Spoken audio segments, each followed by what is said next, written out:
Short எடுக்கலாம் போட்டா வந்து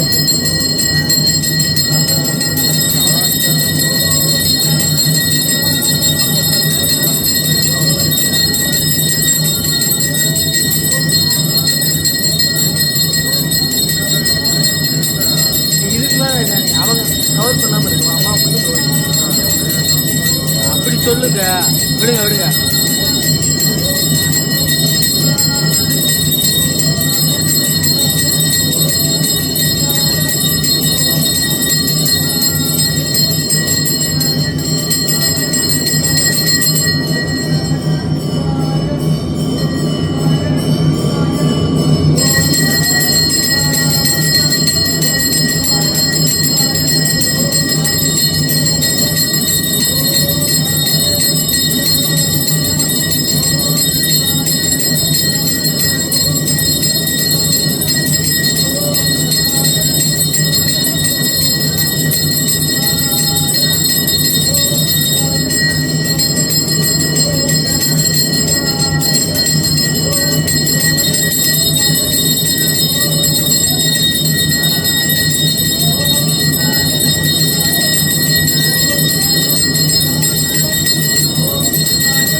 போயிட்டு போமா ஒரு சாமி போய் யாருக்கு சாமி கும்பிட்டு போமா.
பாட்டு போட ஆரம்பிச்ச பிறகு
தங்கத்தில் என் அழகியே தங்கமே இங்க பாரு இங்க பாரு எங்க அம்மா ஒரு தாளாட்டு இங்க பாரு இங்க பாரு அம்மாட்ட போயிட்டு உள்ள இல்லை அம்மா பார்த்துட்டு இல்லை அம்மா பார்த்து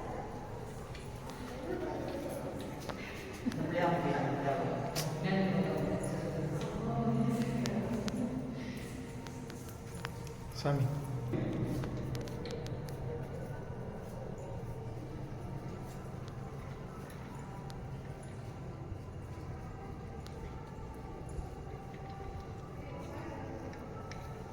வாசர்கிட்ட இருந்தது பக்தி, கண்ணப்பர்கிட்ட இருந்தது அன்பு. அன்புக்கு எந்த விதமான தீட்டும் கிடையாது. சிவன் சொன்ன கருத்துக்கள் அது எல்லா மக்களுக்கும் புரியுறதுக்காக கொடுத்துருக்காங்க. அக்கா நான் எதுவும் நினைக்கலடா, நீங்க எனக்கு உண்மையா இருங்கடா, உங்க கர்மாவை நான் பார்த்துக்கிறேன் அப்படின்னு சொல்றாரு. ரொம்ப எளிமையா இல்லையா? அப்ப நட்புக்கு அப்படின்னு சொன்னா மாணிக்க வாசகரை சொல்ற மாதிரி நிறைய பேரை சொல்லலாம். ஆனா அன்புக்கு கண்ணப்பர்.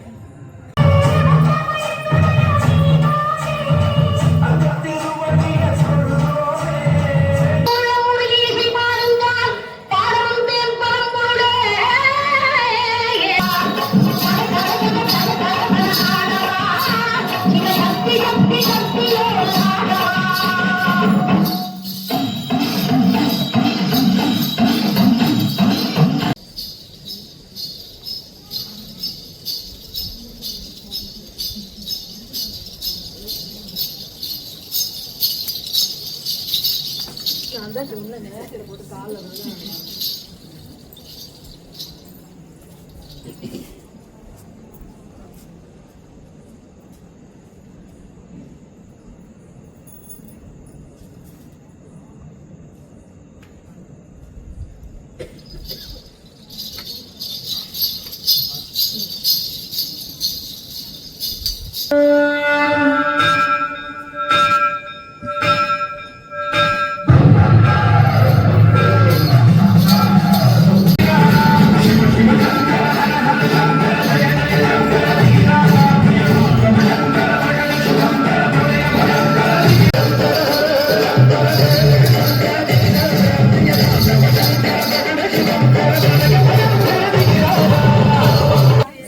இந்த பிள்ளைய எடுத்து வாங்கி கொடுக்குறாங்களா?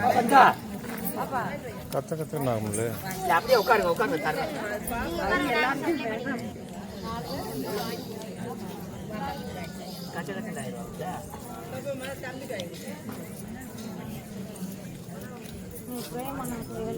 நீங்களும் வயசான இடத்துல உட்கார முடியாது.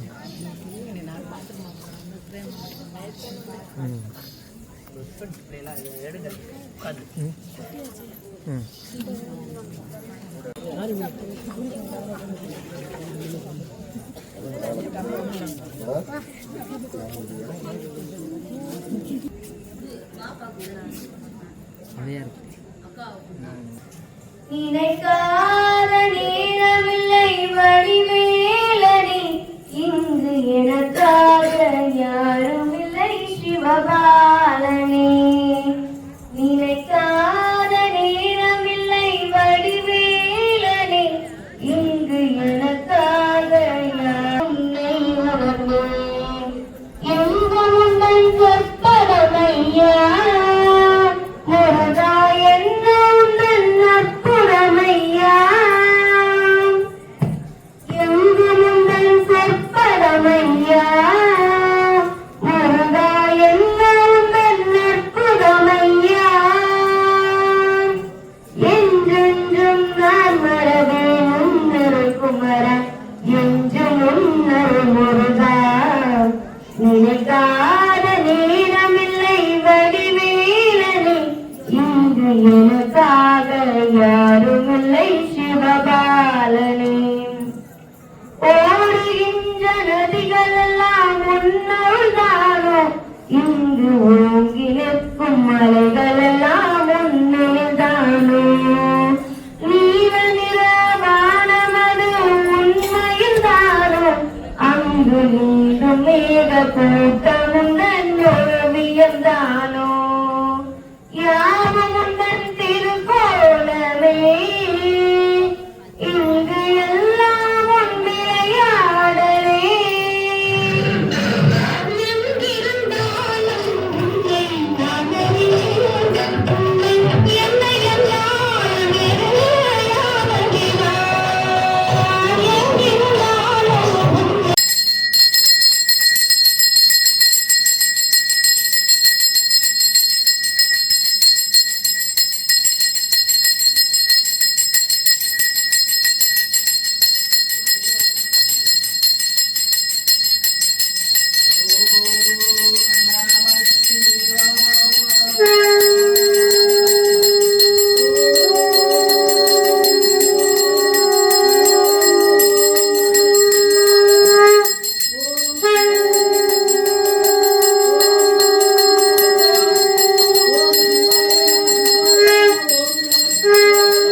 அதுக்காக அந்த கோயிலில் போய் சிவனினுடைய அந்த சிவராத்திரியில் கலந்துக்கிட்டு நம்மளுடைய கோரிக்கைக்கான தீர்வு கேட்டுக்கிறோம் அப்படின்னு நினைப்போம். ஆமாம் தானே? மாசத்துக்கு ஒரு சிவராத்திரி வரும், சரியா? அம்மாவுக்கு நவராத்திரி 9 நாள் வரும். ஆனா ஐயாவுக்கு ஒரே ஒரு நாள், வருடத்தின் வரக்கூடிய மாசி மாதத்துல தேய்பிரையில வரக்கூடிய சிவராத்திரி. இது சிவன் ராத்திரி கிடையாது, ஜீவன் ராத்திரி. ஜீவன் முக்தி தரக்கூடிய ஒரு ராத்திரி. இந்த நாள்ல நம்ம ஐயா வரும்போது நம்மளுடைய மனதை தூய்மையா வச்சுக்கிட்டு, மனதுல எந்த விதமான எண்ணமும் இல்லாம, பிறந்த போது எப்படி இருந்ததோ மனம், அதைத்தான் இறக்கும் போது சிவன் எதிர்பார்ப்பார், சரியா? எத்தனையோ நாள் எத்தனையோ கோரிக்கைக்காக நம்ம கோவிலுக்கு போயிருப்போம். இன்னைக்கு நமக்கு தேவை உயிருக்கான ஒரு சக்தி. உயிருக்கு சக்தி இருந்தால் தானே ஓட்டம் இருக்கும். அந்த உயிர் சக்தி கொடுக்கக்கூடிய ஒரு நாள் இந்த சிவராத்திரி. இந்த ராத்திரி நம்ம எப்படி இல்லாமோ நம்மளை அந்த உறக்கத்தை கட்டுப்படுத்துறோம், ஆமாம் தானே? ஆனால் பல இடங்கள்ல மந்திரங்கள் படிச்சு கொட்டு முளைப்போடு பல விதமா கொண்டாடி இருப்பாங்க. ஆனா இந்த நாகபுரத்துக்கு அம்மா விளையாட சொல்றாங்க, டீ போட்டு கொடுக்குறாங்க அப்படின்னு தோணும். பிள்ளைங்களுடைய நினைப்பும் அவங்களுடைய வாழ்க்கை முறையும் எனக்கு கண்டுக்க முடியும்.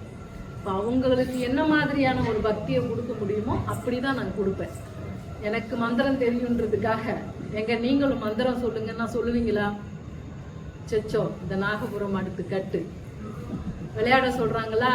சூப்பர், விளையாடுவோம், 2 டான்ஸ் ஆடுவோம். இது இந்த மகிழ்ச்சின்ற அந்த ஒற்றை வார்த்தைக்குள்ளேயும் இருக்கிறது தெய்வத்தோட அருள் தான். அதனாலதான் நாகபுரத்தோட வழிபாடு வேற மாதிரி இருக்கும், நாகபுரத்தோடைய செயல்பாடு வேற மாதிரி இருக்கும். ஆமா தானே? இங்க என்ன கிடைக்கும்? இங்க வந்தா என்ன கிடைக்கும்?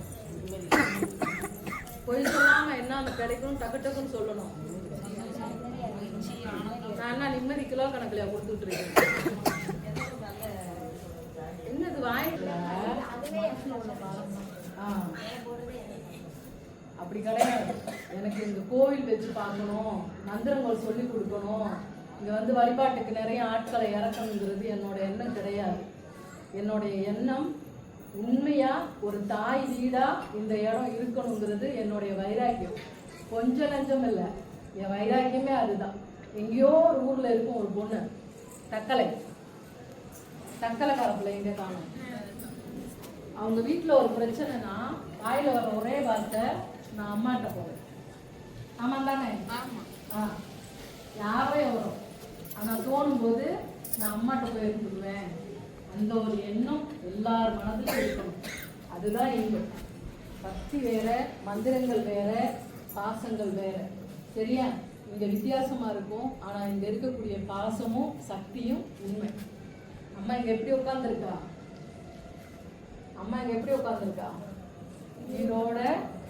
உயிரோட உட்கார்ந்துருக்கா. இன்னைக்கு சிவபெருமான சொக்கராகவும் மீனாட்சியாகவும் உட்கார வச்சது கூட சிவபெருமானினுடைய உத்தரவின் பேர்ல. எல்லாருக்கும் ஸ்படிக லிங்கம் கொடுக்கறது கூட ஐயாவோட உத்தரவு. இன்னைக்கு பாத்தீங்கன்னா சுத்தி இருக்கக்கூடிய ஊர்கள்ல இருந்து வந்தவங்க ரொம்ப கம்மி, ஆனா வெளியூர்கார பிள்ளைங்க தான் ரொம்ப அதிகம். ஆமா தானே? அது கூட அவர் நினைச்சாதான் நடக்கும். இன்னைக்கு நம்ம பெரிய அளவுல மந்திரம் சொல்லலைன்னா கூட சிவனினுடைய பஞ்சாட்சர மந்திரம் என்னது? நமசிவாய. அந்த 5 எழுத்து மந்திரத்துக்கு ஒவ்வொரு வார்த்தைக்கும் ஒரு அர்த்தம் இருக்கு. ஒட்டு மொத்தமா சொல்ல போனோம்னா நமச்சிவாயன்ற ஒருத்த வார்த்தைக்குள் எங்களினுடைய ஆன்மாவும் உயிரும் பாத சமர்ப்பணம்னு வச்சுக்கலாம். ஒவ்வொரு எழுத்துக்கும் ஒவ்வொரு வரி சொல்லிட்டு இருக்காம, சரியா? நம்ம வாழ்க்கையில எப்படி எப்படி வாழ்ந்துட்டு போனாலும் கடைசியில எங்க போனோம்? சுடுகாட்டுல அவர் உட்காந்துருப்பாரு. எப்படி உட்காந்துருப்பாரு? இந்த உலகத்தை படைச்சவரு எப்படி உட்காந்துருப்பாரு? ஒரு பிச்சைக்காரனை போல உட்காந்துருப்பார். சொல்லுவாங்க இல்லையா, சிவபெருமானு சுடுகாட்டு சாம்பலுக்கு தான் ஆவாருங்க. ஆனால் அங்க நம்ம எல்லாருக்கும் இறுதி எங்க இருக்கு? அந்த சுடுகாட்டுலதான் இருக்கு. எத்தனையோ பேரு படுத்திருப்பாங்க, 3 மாசம் ஆகும், 6 மாசம் ஆகும், உயிர் போகவே போகாது. நம்ம என்ன செய்வோம்? 10 நாள் பார்ப்போம், 1 மாசம் பார்ப்போம், அப்புறம் என்ன சொல்லுவோம்? ஐயே இது போகுதா பாரு, சொல்லுவோமா இல்லையா? இயல்பா இல்லையா? ஆனா சிவன் அந்த ஆன்மாவை எடுத்துக்கொள்ளக்கூடிய தன்மையில வாழணும். நம்ம நினைக்கிறோம் இதுதான் வாழ்க்கைன்னு. கிடையாது. இறப்புக்கு பிறகு ஒரு வாழ்க்கை இருக்கு. அந்த வாழ்க்கைக்கான சம்பாத்தியம் தான் இந்த வாழ்க்கையில நம்ம எடுத்துட்டு போகணும். அதுதான் உங்களுக்கு கர்மாவா நிர்ணயிக்கப்படுது. புரியுதா? இன்னைக்கு நம்ம என்னெல்லாம் செய்யறோமோ அந்த கணக்கு அவர்கிட்ட இருக்கு. இறுதியில உங்களை கூப்பிட்டுட்டு போனாருன்னா அடுத்த கர்மா என்ன வேலைன்னு தெரியும் அவருக்கு. சரியா? நான் நேற்று சொன்னேன் ஒரு பிள்ளைகிட்ட, நாயா படைச்சு பெத்த தாய்கிட்டயோ இல்ல ஒரு பெத்த பிள்ளைகிட்டயோ கல்லெறி வாங்கக்கூடிய தன்மையில கூட வாழ்க்கை அமைஞ்சு போயிடும். அதனால ஈசனினுடைய பார்வையில எப்பவுமே நம்மளுடைய வாழ்க்கை பிறக்கும் போது எப்படி நம்ம மனதும் உடலும் இருந்ததோ அந்த நிலை இப்ப நம்ம ஒரு 10 நிமிஷம் தியானத்தின் வழியாக வானத்தை நோக்கி இறைவன் கிட்ட சமர்ப்பிக்க போறோம். சரியா? அந்த சமர்ப்பணத்துக்கு சம்மணம் போட்டு உட்காந்துக்கங்க, மனதை தூய்மையா வச்சுக்கோங்க, வானத்தை பாருங்க, கண்ணை முழிச்சிருங்க, மூடாதீங்க. நான் சொல்லக்கூடிய அந்த 5 எழுத்து மந்திரம் தான் ரொம்ப அதிக அளவெல்லாம் இல்லை. ஒரு 10 நிமிஷம். நம்ம வாழ்க்கையில எவ்வளவோ கஷ்டம், எவ்வளவோ துன்பம் இல்லாம இங்க யாருமே கிடையாது. ஏதோ ஒரு கவலை இல்லாம இருந்தா கூட எடுத்து நம்ம மனசுல வச்சுக்குவோம், இந்த கவலையை இன்னைக்கு பற்றுவோம் அப்படி. ஆமா தானே? எதுவுமே இல்லைன்னு வச்சுக்கோங்களேன், கஷ்டமே. நம்ம மனசு என்ன சொல்லும்? ஏதோ ஒன்ன தூக்கி சமுந்துரும், இதை வச்சுக்குவோம் இன்னைக்கு, அதை பத்தியே புலம்புவோம், வேலை வேணும்ல, அந்த மாதிரி. ஆக இப்ப மன தூய்மையோடு சிவன் கிட்ட உயிருக்கான பலம் கேட்க போறோம், இந்த ஆன்மாவுக்கான பலம் கேட்க போறோம், வாழும் கால இறுதியில கைப்பிடித்து தூக்கக்கூடிய அந்த வார்த்தை கேட்க போறோம். சரியா? எல்லாரும் ஓகேவா? வானத்தை பாருங்க, மனதை தூய்மையா வச்சுக்கோங்க. இறைவன் கிட்ட நம்ம கேட்கறது இந்த உயிருக்கான பலம், இந்த மனதிற்கான பலம். எங்க வாழ்க்கையில இருக்கக்கூடிய அத்தனை கஷ்டங்களும் உனக்கு சமர்ப்பணம் ஆகட்டும். இனி வரக்கூடிய ஒவ்வொரு நொடியும் நேரமும் எனக்கு பலத்தை கொடுத்து ஆன்மாவுக்கான தெம்பை கொடுத்து இந்த கலியுகத்துல எங்க வாழ்க்கையில நடக்கிற ஒவ்வொரு கஷ்ட நஷ்டங்கள்லையும் எங்களுக்கு பலத்தை கொடுப்பான்னு கேளுங்க. எங்க கஷ்டத்தை மாத்தி கொடுங்கப்பான்னு சொல்லுங்க. இந்த உயிருக்கு பலம் கொடுங்கப்பான்னு சொல்லுங்க. எங்களுக்கு வேற ஒண்ணுமே வேண்டாம். நீ கொடுக்கக்கூடிய இந்த கர்ம பலன்களை சுமக்கக்கூடிய அந்த ஆன்மாவுக்கு ஒரு பலத்தை கொடு சிவனே. தென்னாடுடைய சிவனே போற்றி, எந்நாட்டவர்க்கும் இறைவா போற்றி. ஓ சிவாய நம, சிவாய நம, நம சிவாய.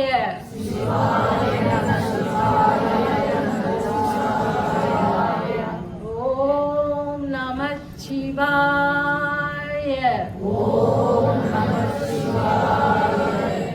சிவ சிவா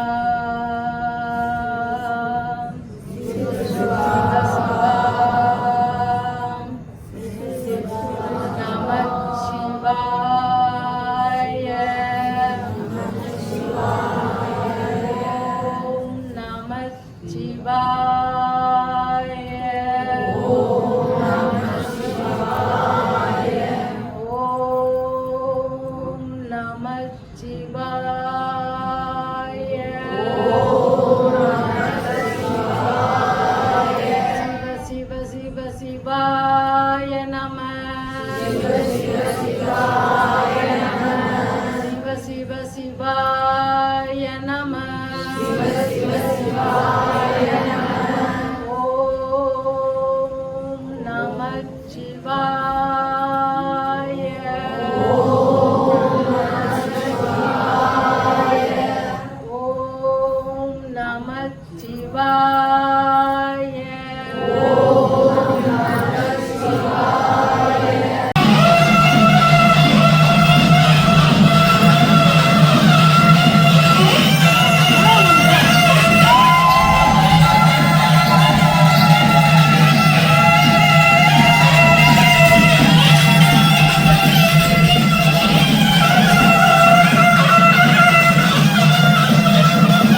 நான் கும்பிடணுமாமான்னா அப்படி கிடையாது.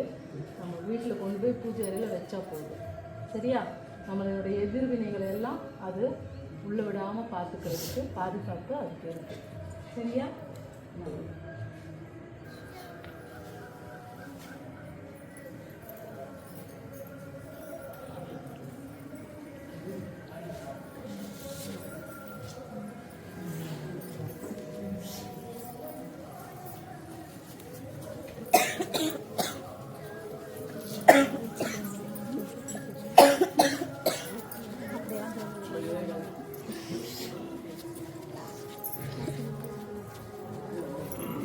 இந்த அங்கிட்டு இருக்குங்க நெல்லுங்க வந்து இந்த அங்கிட்டு இருக்குங்க வந்து கூட்டம் குறையிட்டு.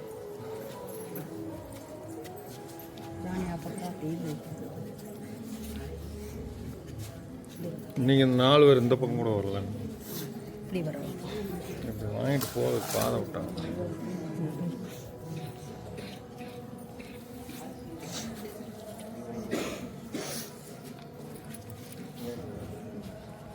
நீங்கள் எங்கிட்டு வாங்க ஐயா, எனக்கும் கூட வாங்க. அங்கே அந்த பக்கம் போங்கய்யா.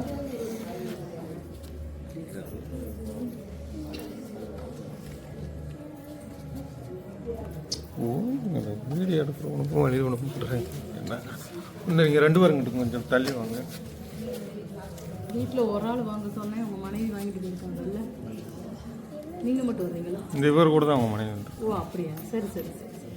உங்கள் வீட்டுக்கு ஒருத்தர் வாங்குங்க போதும்.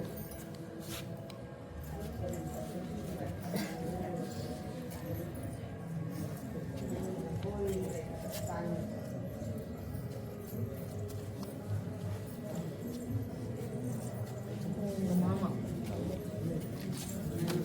மேலே நிறைய பாசம் வச்சுருக்கேன் இல்லை?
என்னம்மா அண்ணனை விட்டு சிவராத்திரி பூஜையில் மாதிரி 2 பேரும் தனித்தனியாக தானே இருந்தாங்க. அப்படியா? தனித்தனியாக இருக்கிறேன். குறிப்பாக பொங்கல் வச்சிருக்கேன். பார்க்கும்போது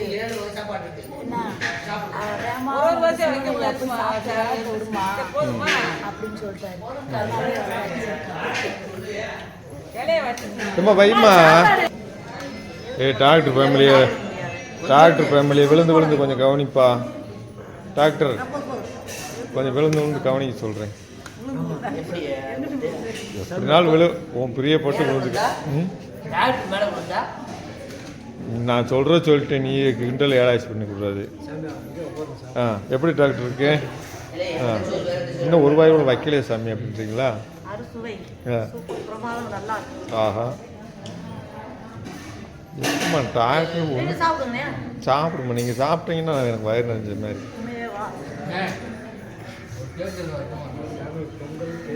ஆ ஆஹா, தக்காளி சாதம், விடியுங்குள்ளேயும் சிவப்பிரசாதம். நாங்களாம் கருப்பு கட்டு வேலைக்கு போகிறோம், அதெல்லாம் என்னன்னு பார்ப்போம். ஓ முகரைக்கு